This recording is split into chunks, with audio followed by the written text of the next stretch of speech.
yang Allah akan berikan kepada orang-orang yang beramal saleh atas dasar keimanan, baik itu dilakukan oleh laki-laki ataupun perempuan. Ya, ternyata para ulama menjelaskan, di antaranya diriwayatkan dari sahabat Ali bin Abi Thalib, kemudian juga diriwayatkan dari Abdullah bin Abbas radhiyallahu taala anhuma, begitu pula disampaikan oleh Imam Hasan Al-Basri. Jadi para ulama salaf dahulu dari kalangan sahabat, dari kalangan tabi'in, atba'ut tabi'in, ya begitu pula yang menyampaikan tentang hal ini adalah Wahab ibn al-Munabbih. Ya, mereka mengatakan makna hayatan thayyibah, kehidupan yang baik yang Allah akan berikan kepada orang yang beramal saleh dan dasarnya adalah keimanan, itu ternyata sifat qanaah. Tuh jemaah. Ya, sifat qanaah. Secara khusus Imam Hasan Al-Basri mengomentari ayat yang tadi Anda sampaikan, An-Nahl ayat 97. Ya, beliau katakan, lanarzuqannahu qanaah yajidu ladzataha fi qalbihi. Ya, seorang yang diberikan kehidupan yang baik karena dia selalu melakukan amal saleh dan dasarnya adalah keimanan, dia akan dianugerahkan sifat qanaah, kata Imam Hasan Al-Basri, yang dengannya orang ini akan merasakan kelezatan atau kebahagiaan di dalam hatinya. Masya Allah. Dan pendapat ini pula yang dipilih oleh Al-Imam Ibnu Jarir At-Tabari di dalam kitab tafsirnya. Jadi maksud ganjaran kehidupan yang baik yang Allah berikan kepada orang-orang yang beramal saleh yang didasari atas keimanan, baik itu dilakukan oleh laki-laki ataupun perempuan, tidak lain adalah sifat qanaah. Itulah sumber kebahagiaan. Ya, jemaah sekalian semoga dimuliakan oleh Allah Subhanahu wa taala. Terlebih kita tahu jemaah, kondisi kaum muslimin kan beda-beda ya. Ada yang diberikan harta banyak, ada yang sedang-sedang saja, ada yang sedikit. Ya, ada yang banyak, ada yang orang bilang tuh pas-pasan, dan banyak orang bilang yang enak tuh yang pas-pasan, Ustaz. Pas pengen haji ada fulusnya, pengen ganti mobil baru ada juga fulusnya, pas ada fulusnya. Ya, pas pengen ningkatin rumah ada fulusnya, masya Allah. Itu yang pas-pasan ya, masya Allah. Artinya beragam pemberian Allah yang Allah berikan kepada hambanya. Ya, tapi ada satu hal yang kata para ulama, mereka semua sepakat, ya, yang menjadi sumber kebahagiaan itu adalah sifat qanaah. Makanya qanaah ini nih harus kita buktikan. Kalau kita ingin meraih kebahagiaan, apakah posisi kita nih termasuk minal aghnia, orang-orang yang Allah kategorikan masuk kategori orang kaya, berlimpah dari si harta, atau minad du'afa ay minal fuqara, atau kita memang diuji dengan kurangnya harta. Jadi pembahasan tentang sifat qanaah ini bukan hanya ditujukan buat orang-orang yang memang standar penghasilannya itu minimalis. Enggak. Orang-orang kaya memang kalau ingin bahagia harus juga memiliki sifat qanaah. Karena kan Nabi pernah menyampaikan ada orang yang diberikan keberlimpahan harta luar biasa. Ya. Dia diberikan kekayaan berupa az-zahab, emas. Kita tahu kalau udah bicara emas ini simbol, ya, simbol kekayaan, kan gitu ya, masya Allah. Gak tanggung-tanggung yang Allah kasih kepada hambanya ini, ya, emas bukan hanya sebatas sebatang emas atau emas batangan seberat 2 kilo. Pernah lihat emas batangan 2 kilo atau punya di rumah? Kayaknya kalau ada emas batangan 2 kilo di rumah, kita nggak terlalu ngoyok ya. Ke blok F nggak terlalu ngoyok, ke blok B juga kayaknya nggak terlalu ngoyok deh ya. Ya, karena 1 gram emas aja sekarang berapa cuma? Ibu-ibu ada ibu-ibu. Biasanya yang paling tahu harga emas ibu-ibu. Dan biasa ibu-ibu kalau ditanya, Bu harga emas berapa? Balik nanya, Ustadz mau standar harga Cikini apa aneka tambang Ustadz? Ya, berapa sekarang coba? 1 juta lebih coba. Ya, kemarin ada yang bilang 1,4 ya. Sudah menyentuh angka 1,4. Itu kalau emas batangan ada di rumah kita, beratnya 2 kilo. Sekilo aja kan berarti 1000 gram. Udah 1,4 M. Kan gitu ya. Kalau 2 kilo, 2,8 M. Yang Allah kasih kepada orang ini bukan hanya satu batang emas seberat 2 kilo, tapi satu lembah emas. Allahu Akbar. Hartanya berupa emas, satu lembah. Ya Allah. Tapi ternyata Nabi katakan, orang ini belum merasa puas, belum merasa bahagia, karena dia masih nguber lembah emas yang kedua dan berikutnya. Ini semua. Ya. Makanya jangan pernah kita menyangka barometer kehidupan seseorang bisa bahagia itu dengan banyaknya harta. Enggak. Itu kan anggapan kebanyakan manusia yang sering menganggap, oh iya dia lagi diangkat derajatnya nih sama Allah. Kalau memang usahanya maju, ya rumahnya gede, kemudian invest tanahnya juga lebar. Enggak, bukan itu. Itu anggapan yang sering disampaikan oleh manusia yang ternyata keliru. Ya, kita kalau baca surah Al-Fajr di ayat ke-15, ya, di ayat tersebut Allah Subhanahu wa taala berfirman, fa ammal insanu idza mabtalahu rabbuhu fa akramahu wa na'amahu fa yaqulu rabbi akraman. Ya. Maka adapun sebagian manusia, mereka mengatakan ketika mereka diberikan fasilitas kehidupan yang nyaman, ya, kemudian memiliki keberlimpahan harta, semua serba enak, maka mereka berkata fayaqul, maka ia berkata Rabbi akraman, Rabbku sedang memuliakan diriku. Sering itu keluar dari lisan kita, kayaknya lagi diangkat derajatnya. Apa aja yang dia usahain berhasil. Ya, blok A jaket, wah booming. Ini di blok B dia dagang daster, sama, booming juga. Di blok F apa misalnya, konveksi atau macam-macam misalnya, ya. Nah, berhasil juga, lagi diangkat derajatnya sama Allah. Ini keliru juga. Ya, ini keliru. Begitu sebaliknya. Nah, wa ammal insanu idza wa amma, maaf, ayat berikutnya apa? Bunyi ayatnya. Yang pertama, fa ammal insanu idza mabtalahu rabbuhu fa akramahu wa na'amahu fa yaqulu rabbi akraman wa amma idza mabtalahu faqadara alaihi rizqahu fa yaqulu rabbi ahanan. Ya, di ayat ke-16, ya, banyak manusia yang berkata, ya, tatkala mereka tuh sedang diuji dengan sulitnya harta, ekonomi yang pas-pasan, usaha yang seret, ya, bahkan gulung tikar, maka mereka mulai berkata, Rabbi ahana, Rabbku sedang menghinakan diriku. Di kelanjutan ayat berikutnya Allah bantah tuh anggapan itu. Kalla, sekali-kali tidak, itu salah, jangan. Ya, itu persangkaan yang salah. Karena bukan barometer kebahagiaan kalau seorang diberikan ya keberlimpahan harta. Itu nggak menjamin kebahagiaan, jemaah. Makanya Nabi SAW sebenarnya minta kaya, gak, jemaah? Nabi dalam munajat doa yang beliau sampaikan kepada Allah, ada gak Nabi pernah minta kaya? Ada gak? Hah? Ada apa enggak?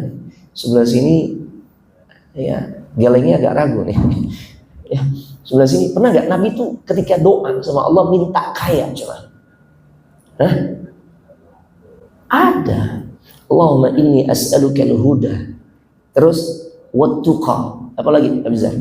Wal afaf, terakhir. Wal ghina. Ghina apa artinya? Kaya. Nabi pernah minta kaya. Ya. Allahumma inni as'aluka al-huda. Wahai Allah, aku minta hidayah. Wat-tuqa, aku minta ketakwaan. Wal afaf, kehormatan diri, sehingga nggak mudah jatuh pada perbuatan dosa atau nggak mudah jatuh pada perbuatan mengemis kepada manusia. Itu adalah afaf di antara maknanya. Yang terakhir Nabi minta al-ghina. Ghina apa? Kaya, dari kata ghani. Ya, Allah al-ghani, Allah maha kaya. Nabi minta kaya. Cuma memang, ya, kekayaan yang Nabi minta itu yang seperti apa? Ini yang beda sama kita. Yang tentunya kita harus perbaiki nih. Ya, jika kita selama ini memang minta kaya tuh ketika berdoa, bukan salah, boleh.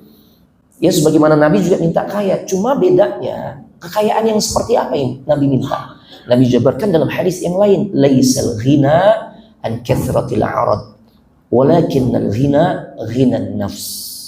Bukanlah kekayaan itu ya yang dimaksud oleh Nabi, yang Nabi minta dalam rangkaian doa tadi itu yang berkaitan dengan banyaknya harta. Enggak. Tapi yang Nabi minta kaya itu maksudnya adalah kekayaan hati atau sifat qanaah. Qanaah, saudara. Qanaah. Ya. Makanya kalau kita punya sifat qanaah, kita sama raja-raja yang ada di dunia sama, saudara. Raja punya kekuasaan, ya, punya prajurit, dan punya banyak harta. Dunia seakan-akan berada dalam genggamannya. Dan dia terus berusaha untuk menambah kekuasaannya. Tujuannya apa? Untuk memuaskan hatinya, agar dia bisa bahagia. Tapi ternyata Imam Syafi'i mengatakan, "Idza ma kunta dza qalbin qanu' fa anta wa malikid dunya sawa." Apabila engkau punya hati yang qanaah, maka sesungguhnya engkau dan raja-raja dunia sama, jemaah. Bahkan sebagian ulama katakan, orang yang punya sifat qanaah, ya, dia bahkan bisa lebih dulu merasakan kebahagiaan dibandingkan raja-raja yang ada di dunia. Kita bisa lihat bagaimana perilaku penguasa-penguasa yang ada di dunia. Orang-orang yang memiliki kekuasaan nggak pernah merasa puas. Makanya resah kan? Kalau itu yang menjadi tujuan mereka, mereka resah kan? Tatkala kekuasaannya akan segera berakhir, ya, resah, khawatir akan kehilangan kekuasaannya. Tapi kalau orang yang qanaah, oh, Masya Allah, ya, dia akan lebih cepat untuk merasakan bahagia. Makanya pantas Imam Syafi'i mengatakan, apabila engkau memiliki hati yang qanaah, sesungguhnya engkau dan raja-raja atau penguasa dunia sama kedudukannya. Allahu Akbar. Ya, ini sifat qanaah yang akan menjadikan orang bahagia. Kenapa bahagia? Karena jiwanya sudah mendapatkan kepuasan, jemaah. Makanya dalam sabda Nabi yang lain dalam Sahih Muslim, Nabi SAW bersabda, "Qad aflaha man aslam." Sungguh beruntung orang yang memang Allah sudah berikan keislaman. Ya, artinya dia telah memeluk Islam. Wa ruziqa kafafan, dan diberikan rezeki yang cukup. Ini cuma standarnya nggak muluk-muluk, diberikan rezeki yang cukup. Ya, maka dia orang yang beruntung. Bahkan dalam redaksi hadis yang lain, standar kecukupan yang seperti apa ini? Seakan-akan sebenarnya orang ini merasakan dunia berada dalam genggaman tangannya.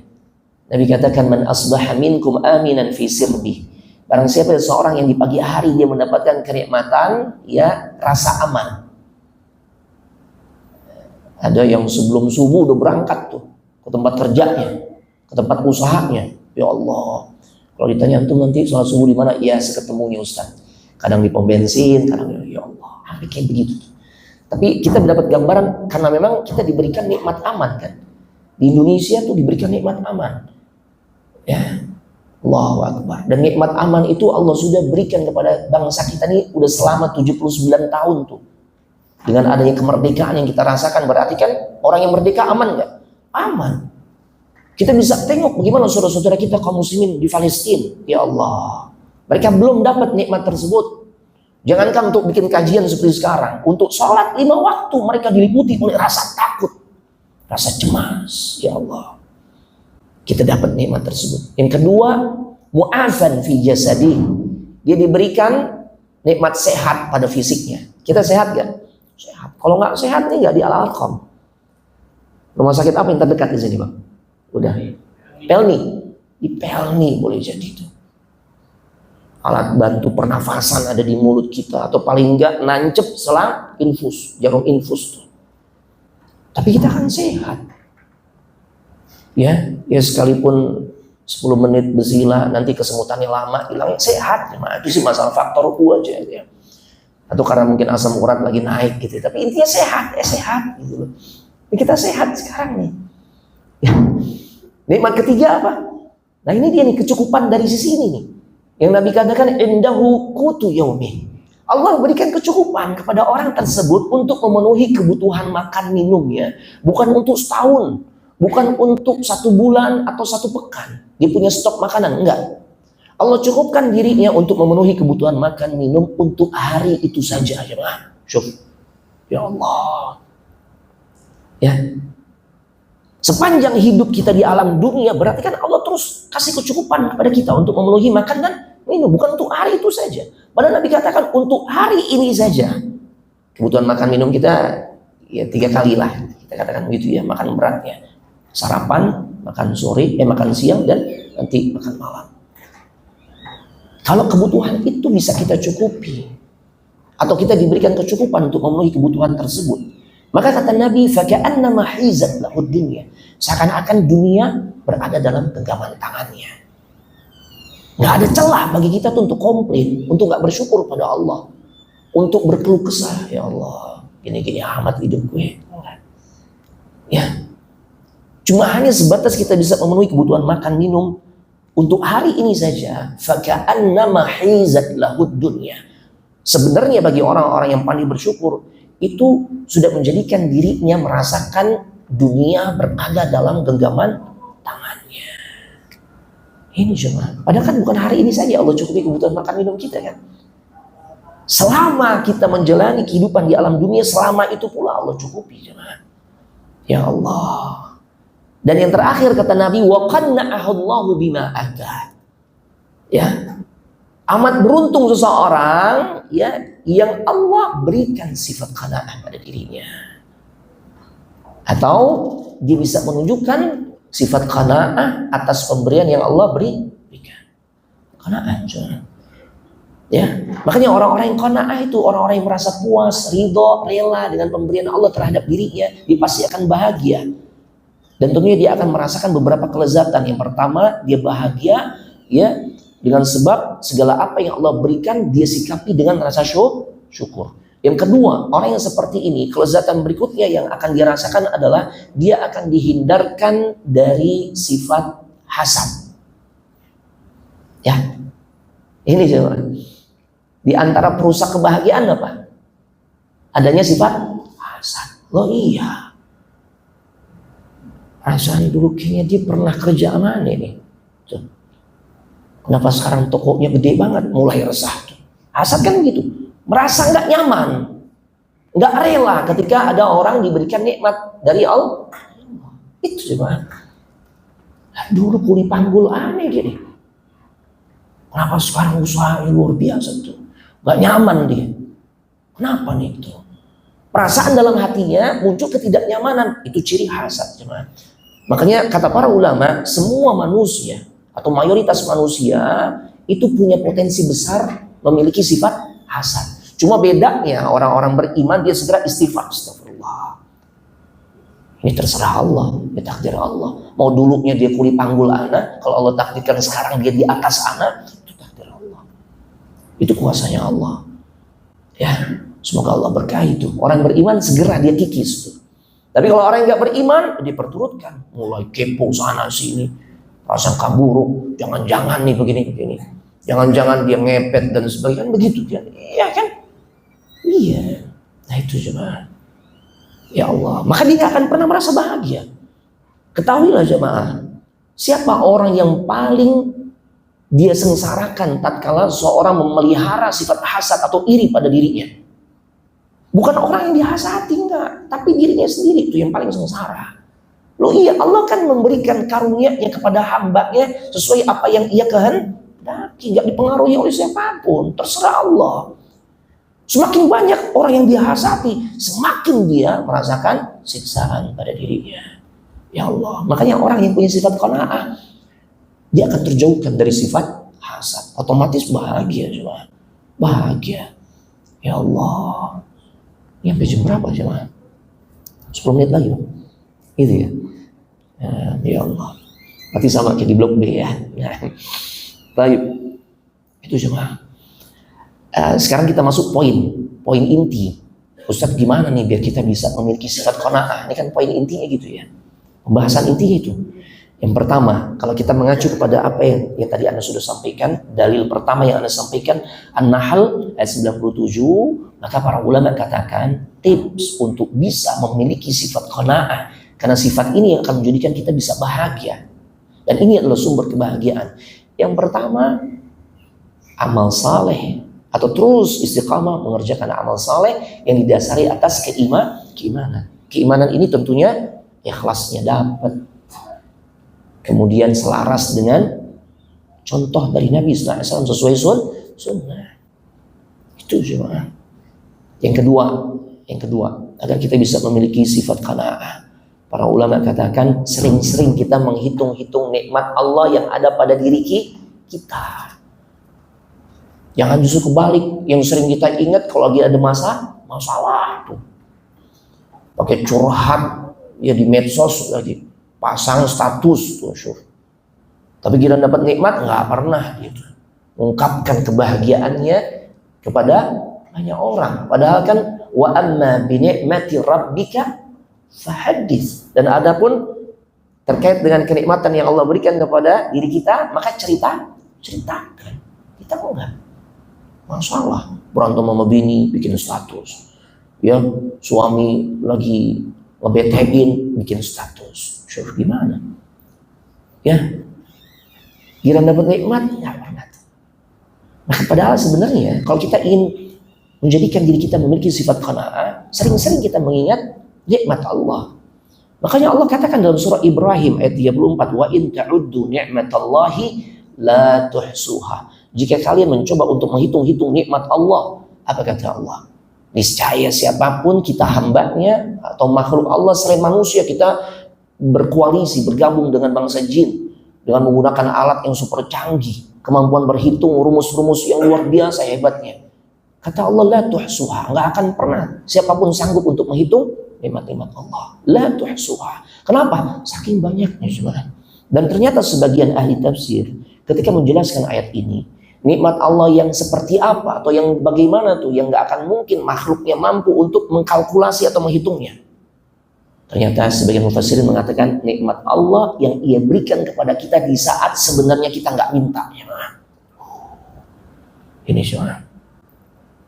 Nikmat Allah yang siapapun makhluknya ya nggak akan pernah sanggup untuk menghitungnya, itu adalah nikmat yang Allah berikan kepada kita di saat sebenarnya kita nggak minta. Itu jangan. Yuk kita buktiin. Siapa yang semalam sebelum tidur berdoa sama Allah, minta sama Allah. Doa itu kan minta ya. Nah, dia minta kepada Allah, ya Allah jadikan esok hari tanggal 23 Safar atau 28 Agustus keadaan diriku masih bisa membuka kedua mata, masih bisa menggerakkan kedua tangan, masih bisa melangkahkan kedua kaki, jantung ini masih bisa berdetak ya Allah, paru-paru bekerja dengan baik, tidak sesek ya Allah, aliran darah lancar, persendian, otot-otot, tulang, organ pencernaan, otak berfungsi. Adakah di antara kita yang sampai minta kepada Allah sedetail itu, serinci itu sebelum tidur? Ada? Ada sih enggak?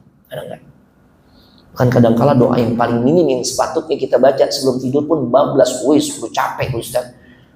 Tadi pelanggan banyak di toko, anak kecapean ya, sempat lagi doa. Bismillahirrahmanirrahim amutu pun bablas enggak kita sampaikan. Apalagi doa yang serinci itu kan. Detail. Detik ini, bahkan bukan detik ini, tadi dari sejak pagi antum buka toko. Apa namanya kalau itu adalah bukti dari Allah. Sesuatu yang kita nggak minta Allah kasih cuma. Kenapa masih ragu? Allah kayaknya nggak ngabulin doa anak tuh kan? Karena kita nggak paham bagaimana cara Allah mengabulkan doa kita. Kita yang selalu diingat tuh masalah-masalah, bukan nikmat dari Allah. Padahal nikmat lebih banyak dibandingkan masalah yang Allah berikan, kan gitu. Nah, konsep ketiga, nah, agar kita bisa istiqamah, karena dia adalah sumber kebahagiaan. Cobalah kalau untuk urusan dunia, yang kita lihat tuh yang di bawah kita levelnya cuma. Itu yang akan memunculkan rasa syukur yang besar pada diri kita atas pemberian Allah. Yang kita lihat yang di bawah kita. Unzuru ila man huwa asfala minkum wa la tanzuru ila man huwa fawqakum. Lihatlah oleh kalian, yakni dari sisi dunia ya, orang-orang yang ada di bawah kalian. Kita tentu pengen ya Allah, pengen banget ganti roda 4 yang baru nih, tahun terbaru ya, mobil anak ini 17 tahun nih ya, kalau orang sih 17 tahun masih muda itu, ini kalau mobil kan udah tua, anak pengen yang baru ya, silakan ikhtiar dengan cara yang dibenarkan, nggak melanggar syariat. Tapi kalau ternyata memang belum kesampaian, lihat, oh ya, itu sahib anak dia masih roda 2, alhamdulillah berarti anak lebih baik. Ya, yang roda 2 sama.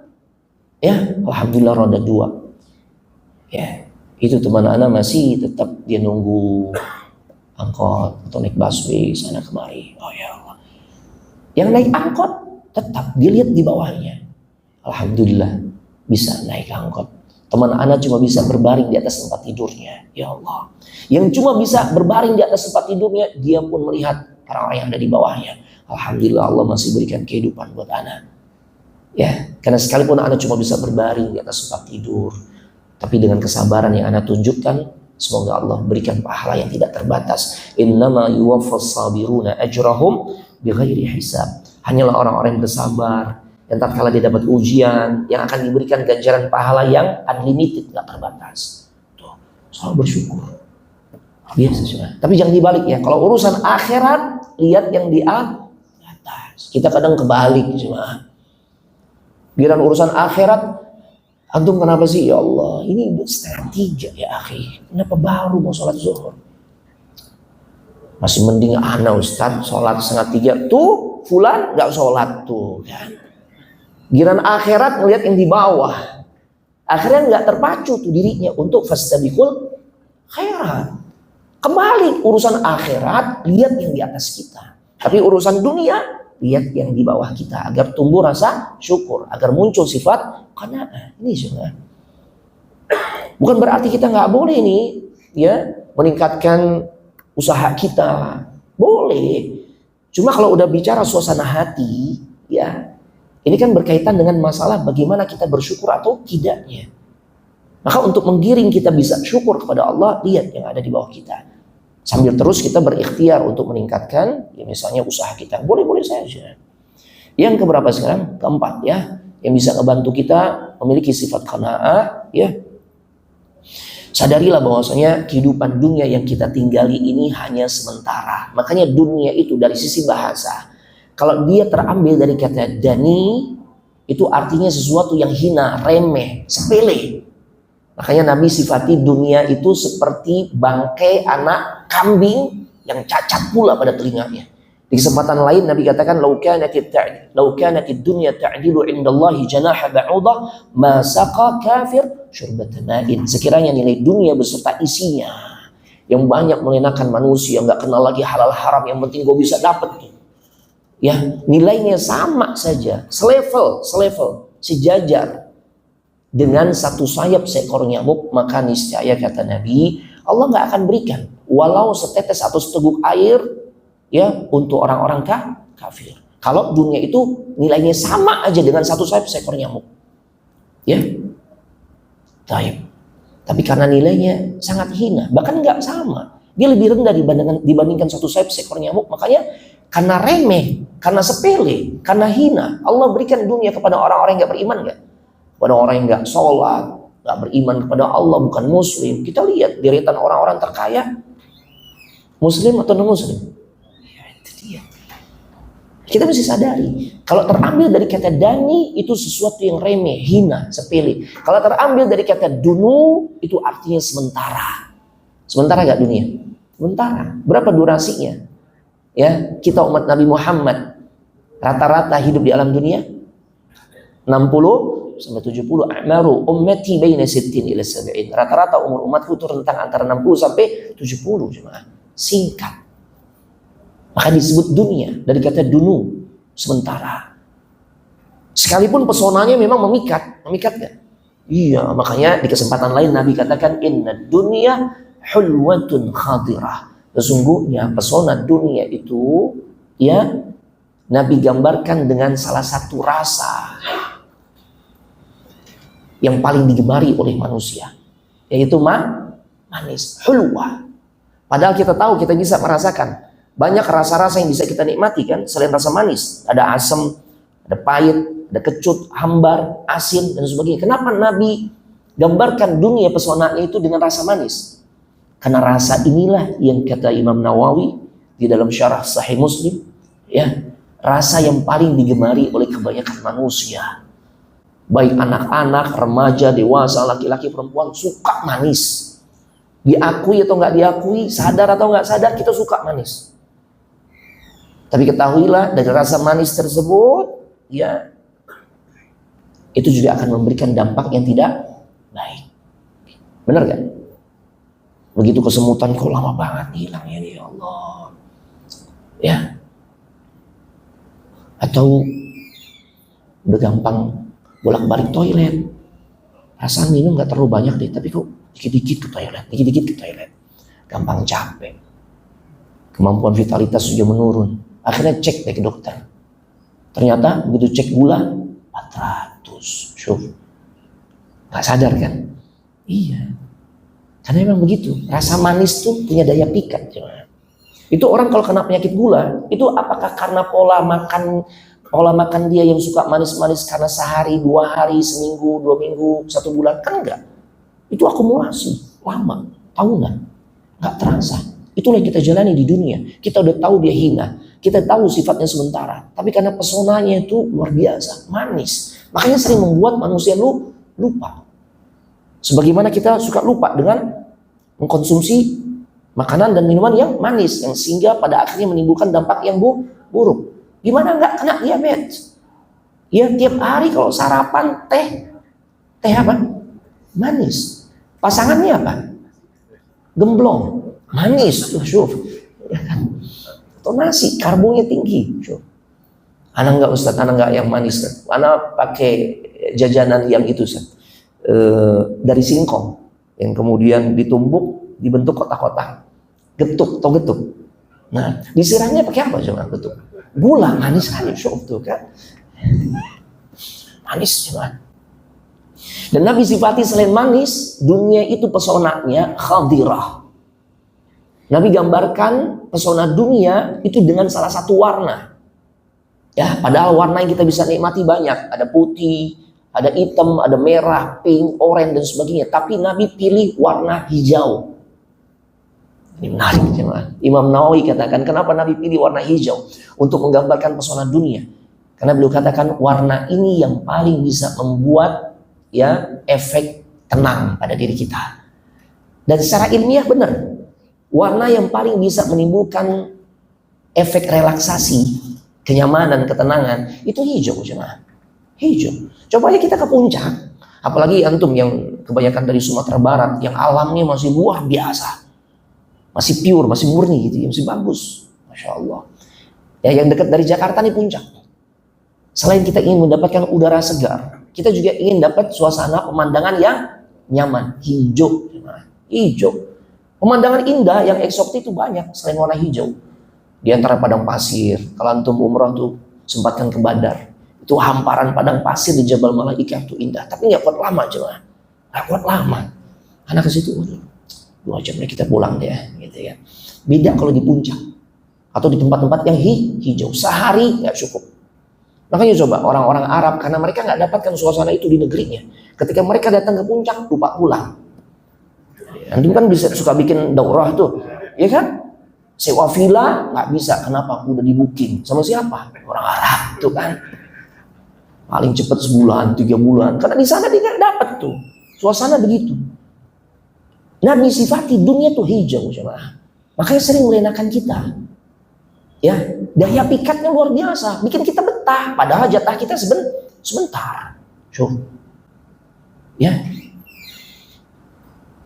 Imam Nawawi katakan sifat keindahan dari warna hijau ini sur'atu thanaiha, cepat hilang. Maka dalam bahasa Al-Quran hijau terus pada akhirnya berubah musfarra, berubah menjadi kuning dan akhirnya hancur. Tapi daya pikatnya luar biasa. Untuk menggambarkan sesuatu yang enak-enak pasti pakai warna hijau. Kita kalau lagi guyon sama teman ya, sesama teman, suka mengatakan kan, antum tuh kalau udah ngelihat duit, udah ngelihat fulus matanya apa sih? Hijau. Ya, nggak pernah matanya merah itu sakit ya, matanya hijau coba. Ya Allah, sadari coba. Padahal duitnya merah tuh. Ya, yang nilai paling tinggi kan merah kan, pink, agak pink, merah paling tinggi. Kita nggak pernah mengatakan tuh mata yang merah, enggak, hijau coba. Ya, terakhir coba. Ya, sebenarnya banyak poin yang waktu kita terbatas. Agar kita bisa memiliki sifat qanaah dan ini merupakan sumber kebahagiaan, ya ketahuilah balasan yang Allah siapkan untuk kita orang-orang yang beriman itu bukan di dunia, tapi di surga, di kehidupan akhirat. Dunia hanyalah tempat di mana Allah berikan karunia kepada kita sekedarnya saja, jemaah. Makanya kan dunia bagi orang-orang beriman sijnul mukmin, ad-dunya sijnul mukmin. Dia jadi penjara tuh buat orang-orang beriman. Gak boleh dia sekendak hatinya. Khomer gak boleh. Ya, pakai sutra gak boleh bagi laki-laki. Pakai perhiasan emas gak boleh. Kenapa? Karena semua itu disiapkan oleh Allah untuk diberikan buat kita orang-orang beriman di mana? Di surga. Ladzatan lisyaribin, ya, minuman yang sangat lezat, ya, bahkan khitamuhu misk, penutupnya, segelnya, minuman-minuman yang ada di surga, termasuk khamarnya, itu adalah kasturi, jemaah. Bayangkan, itu kasturi itu aromanya sangat memikat, luar biasa. Kita kadang minum, ini enak nih, enak banget nih minuman. Cuma kok baunya begini ya, apa misalnya? Karena ada ya minuman yang enak tapi baunya gak enak. Minuman-minuman di surga selain nikmat, di antaranya khamarnya, ya, bau penutupnya pun misik. Khitamuhu misk. Antum tahu misik, kasturi. Itu minyak wangi yang termasuk termahal, jemaah.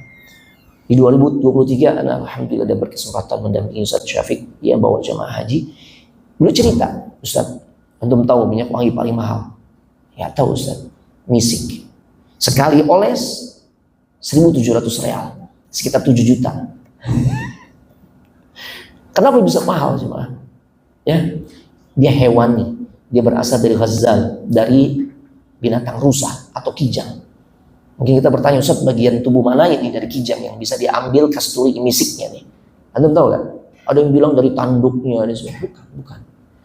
Itu kijang kalau dia gatal, dia mulai gesek-gesek bagian kulit yang gatalnya di batu atau di kayu. Dia gesek-gesek. Lama-lama karena sering digesek, akhirnya bengkak, kayak bisul. Nah udah bisul kayak gini, dia gesek lagi tuh, akhirnya pecah. Tuh bisul kijang pecah, keluar minyak. Nah minyak itulah yang kemudian disebut misik atau kasturi. Luar biasa ya. Ya, bisulnya kijang. Jadi minyak wangi paling mahal. Coba bisul kita ya. Allahu Akbar. Jamaah, ya, balasan sesungguhnya buat orang-orang beriman itu Allah siapkan di kehidupan akhirat, di surga. Di dunia kita hanya sekedarnya Allah kasih, jemaah. Ya, maka terobsesilah ya agar kita bisa mendapatkan kenikmatan tersebut di surganya nanti. Ya, nah, ini bisa Anda sampaikan, Allah Ta'ala a'la wa a'lam. Ada kesempatan tanya jawab, sudah selesai ya. Baik, kita tutup dengan doa kafaratul majlis. Subhanakallahumma wa bihamdik, asyhadu an la ilaha illa anta, astaghfiruka wa atubu ilaik. Assalamualaikum warahmatullahi wabarakatuh. Ya Allah ya.